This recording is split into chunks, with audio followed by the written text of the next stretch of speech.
So where were we? So we do know that it has a loading mechanism. Yeah, it has a loading mechanism. It's got an elevator loaded tray that's hand cranked, hand powered. Yeah, that makes sense. The thing is way too heavy to be moving those shells around on your own. However, the fact that this one has them and some of the other tanks are not mentioned, that makes me think someone is manhandling some big rounds into position. But yeah.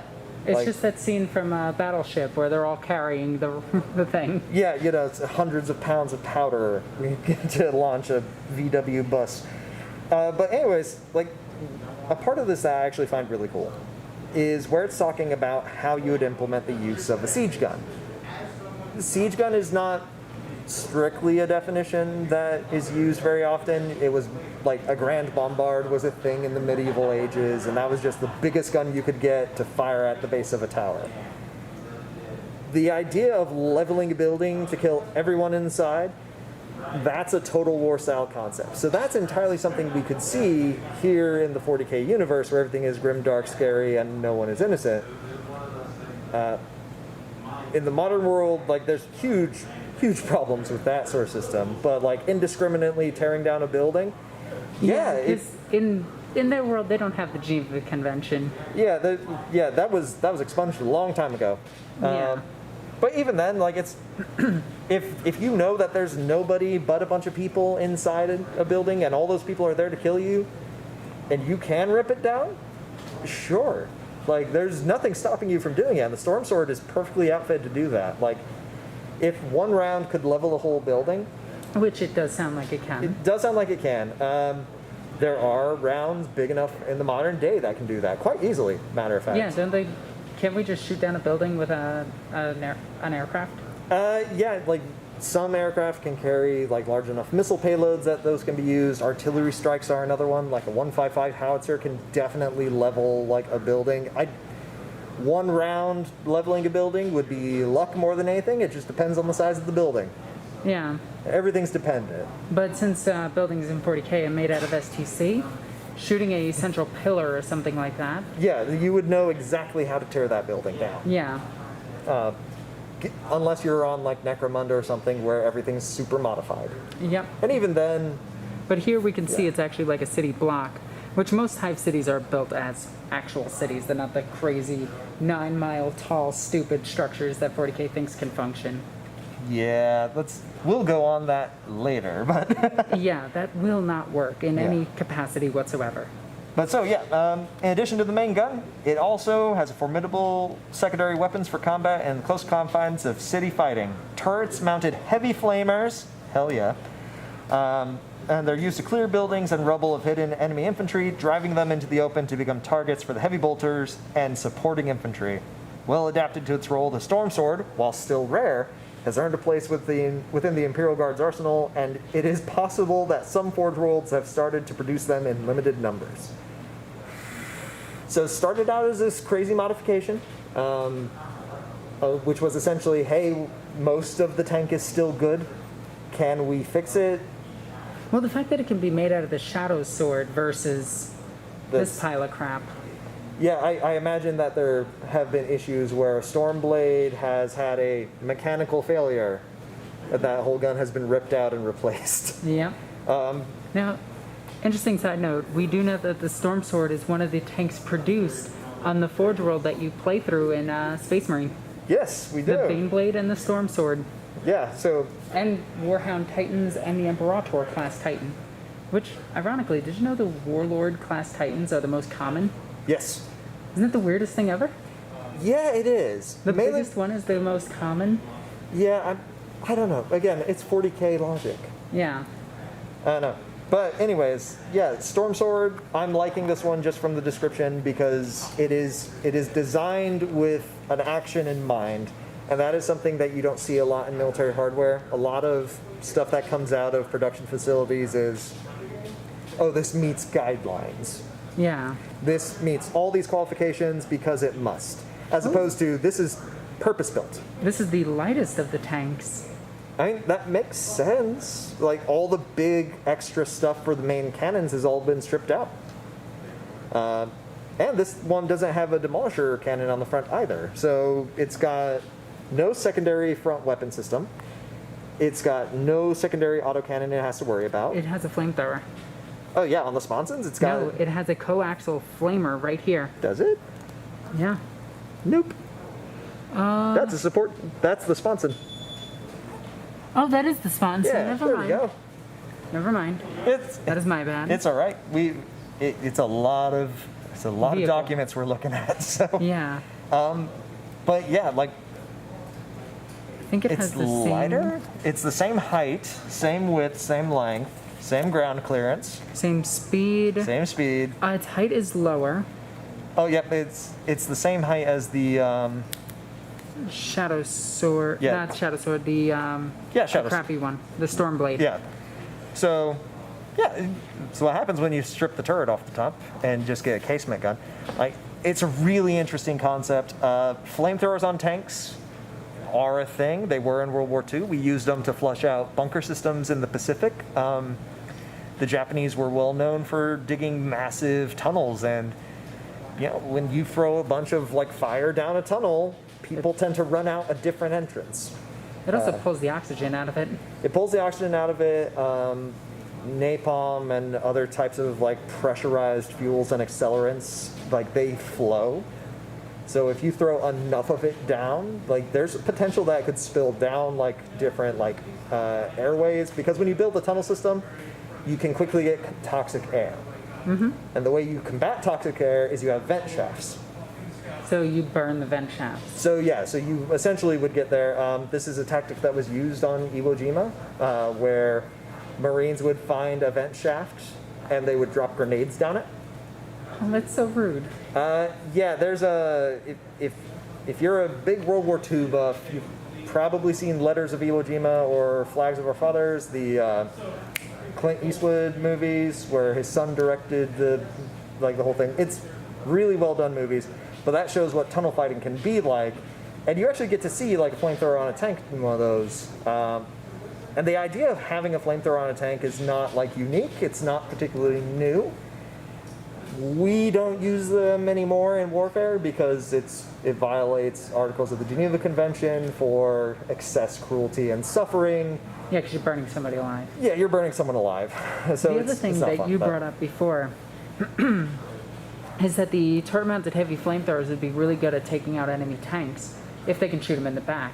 Yeah, if you can get whatever your propellant is onto an enemy tank and overheat its system, its engine is going to fail, it is going to shut down, you're going to suffocate the crew inside. So if you are in that sort of situation where you can't get your main gun to fire on an enemy tank, but you have a flamethrower on yours, like that could work. And the other thing is, you can ambush with this thing because you could be on the other side of a building and just drive through the building. Yeah, you could just be sitting inside a building, which is a legitimate tactic. We saw that with the tank hunter, the Thunderer, and during the Lehman Russ episode. And I could see this like fulfilling a very similar purpose. And can I just say, I so wish that this building was its own kit. I know, right? Like, that's so pretty. It really is. The handcrafted terrain of older editions is so much nicer. Yeah, the things you miss from the old days, but It's kind of funny that the tank that's supposed to just be the ramshackled version of a repair is actually a tank that me and you both like. yeah, if I was in a 40K setting where I am fighting in a city, I'd rather have one of these than any of the other variants, just because I'm in a city. Like, I'm going up against fighting positions where people are dug in, people are in a lot of cover, and this thing just doesn't care about that. No, it just... And we do know, at least by the pictures, that these things can drive on Imperial roads. Yeah. So it beats its own massive weakness. You're in a city, so driving fast is not going to happen with the amount of rubble. Yep. And, oh no, someone's above us in a building. Bring the building down. Sir, there's a sniper in that building. I don't want to see the building. It offends me. Oh, yeah, that's just the best. Although, because this is based off of old, the Stormlord, the garbage Ryza ones, they still have that extra armor plating on the sides. So those big old artillery shells are being loaded from somewhere. Yeah, but I assume in this case, that's more of just a Yeah. cheap way of doing the design where they just printed out this and then printed a turret on top For of it. sure, yeah.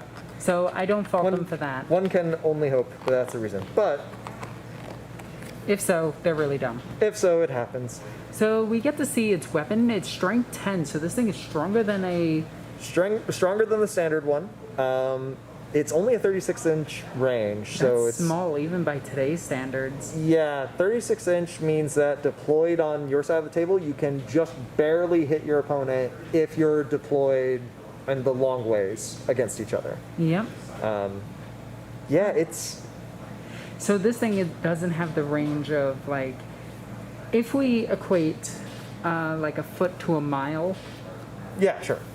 I think is a good description of it. It's ridiculous. I'll let you know that. Okay, so what do you think would be the measurement of a standard 40K board in military, like, engagement range? So in engagement range, like, because we know the space that a person roughly takes up, and we also know the length of these as actual models, so we know that this thing in, like, length is about 18 inches.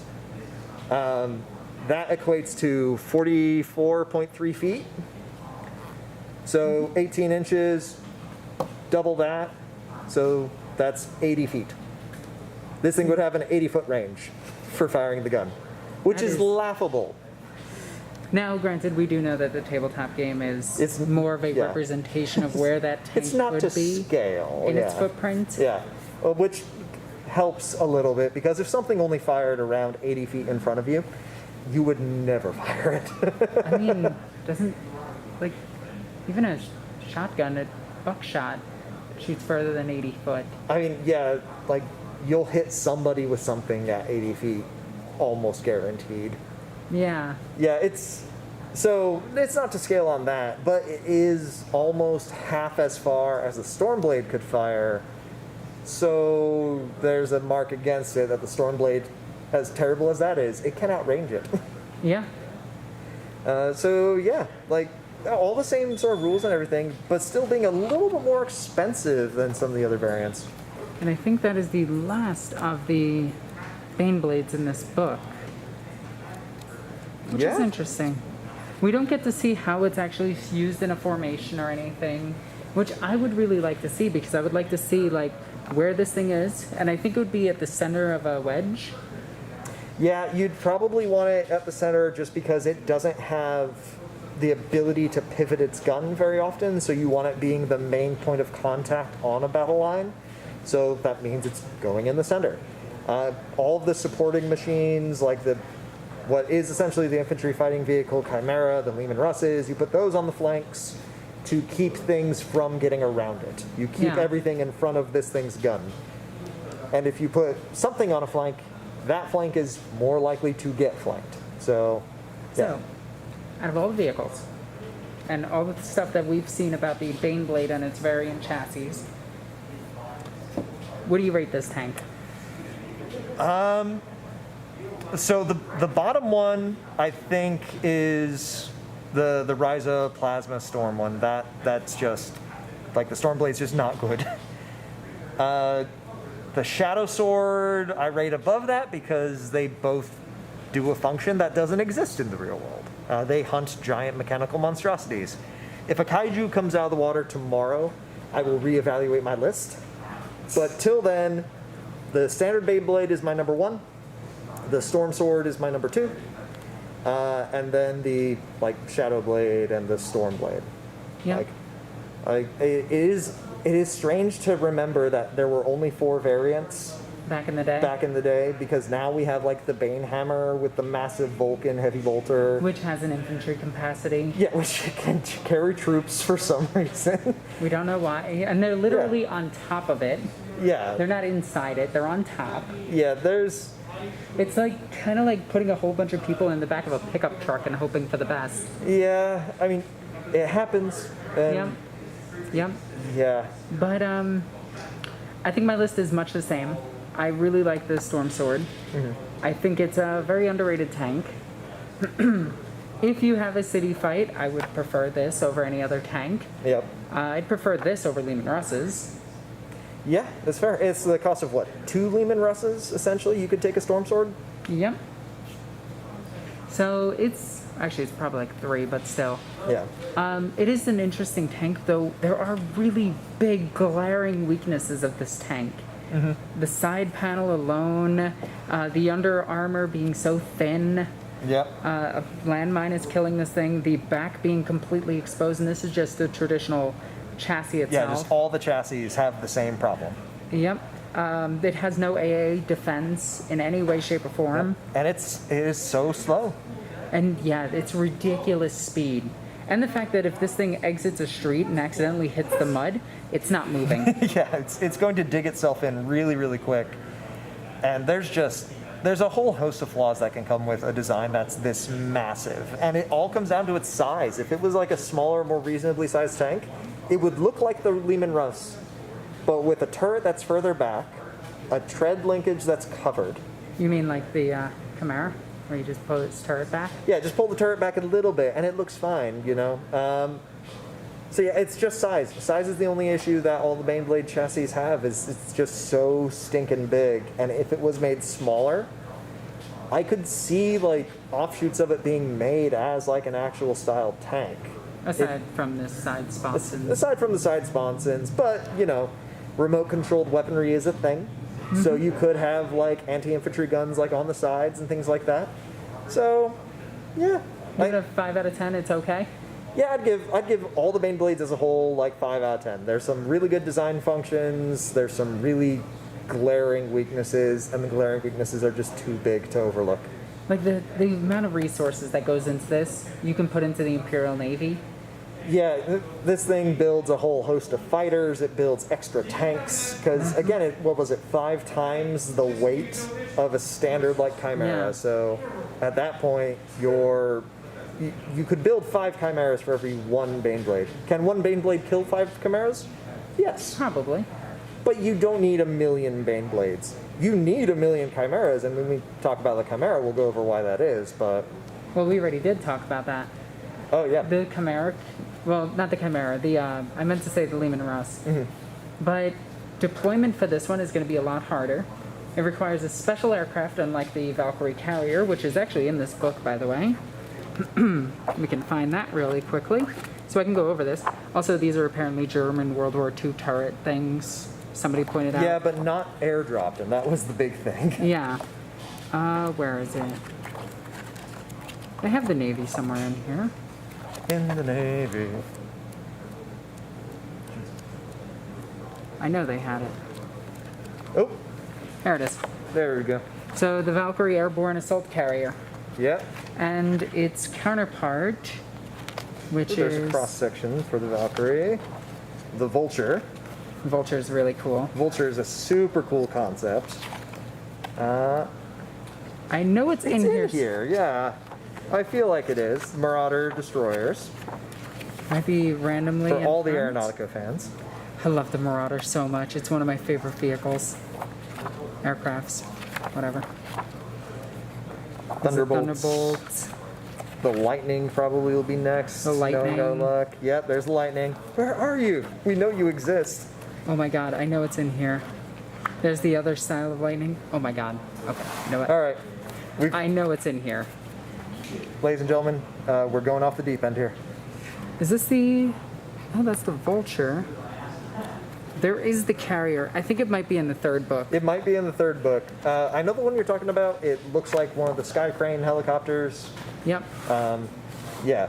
So the thing about it is that can easily transport a Lehman Russ, and it can easily transport a Chimera very quickly, get it from orbit, where the ship is located, down to the battlefield, and even drop it in danger close to the battlefield and in engagement zones. Yeah. Which is super, super, super crazy. Yeah. Like, imagine if we could do that in modern military. Well, that would be insane. Yeah, it would be. It would be kind of crazy. We do have systems for like light tanks being pulled out with like parachutes and stuff, but we stopped using them because a plane crashed during a test of the system. Yeah. And we decided, hey, we're never going back to that. And in the last video, I brought up how you could theoretically like dump an Abrams out the back of a plane. And I had to correct myself online because I was I was part of a project where we were looking at redoing that whole system for an Abrams, and mathematically, you could do it. It would require a whole different like airplane, and they scrapped the whole project, but it was like something we considered at one point. So the bigger Valkyrie that would carry this thing is a specialized aircraft, so it wouldn't be ready to right away. The ship itself is lucky to have 3 Baneblades aboard it of any variety. Yep. So you have to carefully decide where you're going to drop them, unlike the Lehman Ross where they have hundreds of them, Yep. where they could just drop them really quickly. Resupplying the ones that use ammunition rounds. Yeah. The Stormblades, photovoltaic cells, like there's a lot of stuff that goes into just making them work. The Valkyrie, the bigger Valkyrie can also drop entire bunkers. It can drop entire re-ammunition and resupply orders and everything. I think that's a better role than the Baneblade.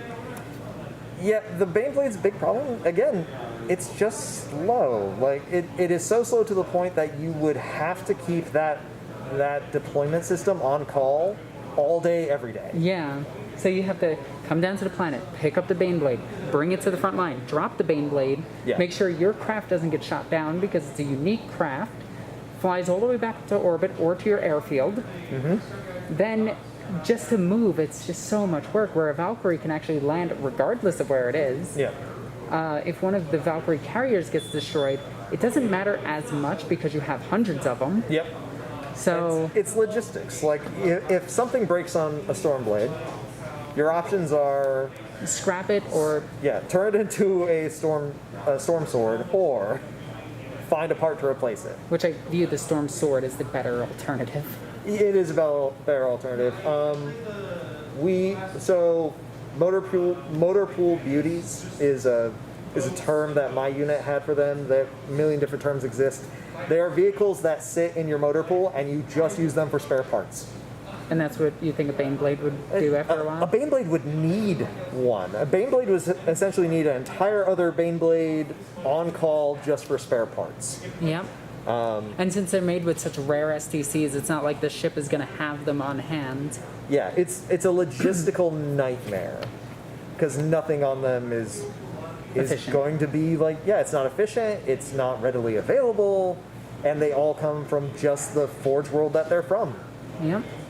So that was everything that we can think of about the Baneblade and its variants, its counterfeits, and progressively they get worse. Aside from the last one, which was one of the best.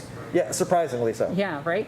So I want to know your guys' thoughts. Comment in the comment section down below what you think we missed about the Baneblade and what you absolutely love about the Baneblade. Tell us the tactics that you would use to try to deploy one of these on a battlefield, whether it be a wedge formation or a different type of formation. How would you feel that? As always, I want to thank Sterling for joining me for this. Oh, thanks for having me. Yeah, I can't wait to cover the rest of the stuff. I'm really excited about Aeronautica. Yeah, I'm very excited to talk about the Valkyrie because I have a deep love for things like the UH-60 Blackhawk, and the Valkyrie just sings to me of a transport helicopter. So I'm very excited to talk to it. Really? Yes, I am going to make an Overwatch joke. It's in every single episode. As always, thank you. And thank you guys for watching. Thank you to all my Patreon fans and people who support me on there, because you guys keep all of this happening. In fact, we actually use the Patreon to buy the second book. So we have the second and fourth book now. Yeah. We still need the third book. And then we need the Siege of Rax book, so I can actually read those and give you the lore that is accurate, because everybody gets that lore wrong. As always, I'm NornQueenAlexis. Love you guys. Bye.